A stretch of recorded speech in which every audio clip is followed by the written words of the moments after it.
Hey everyone, want to remove the background from a photo in Canva? Whether you're creating a YouTube thumbnail, product image, logo, or social media post, Canva makes background removal quick and easy.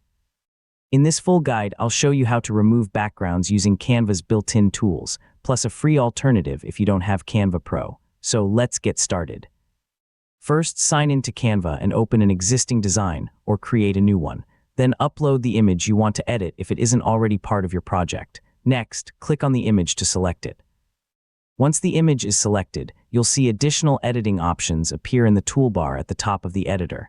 If you're using Canva Pro, click Edit Photo, then choose Background Remover. Canva will automatically detect the main subject and remove the background in just a few seconds. Yeah, for most photos, the results are surprisingly accurate.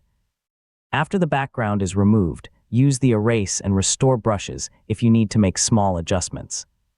I mean, you can clean up any remaining background or restore parts of the subject that were removed by mistake.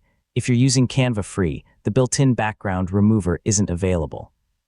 Instead, you can remove the background using another background removal tool, save the edited image with a transparent background, and then upload it back into Canva for your design. This is a simple workaround that works well for free users. Once you're happy with the result, click Share, then Download. If you need to keep the background transparent, choose the appropriate file format and enable the transparent background option if your Canva plan supports it. And that's how to remove a background in Canva. Whether you're using Canva Pro's one-click background remover or a free alternative, it's easy to create clean, professional-looking images for any project. Thanks for watching, and I'll see you in the next tutorial.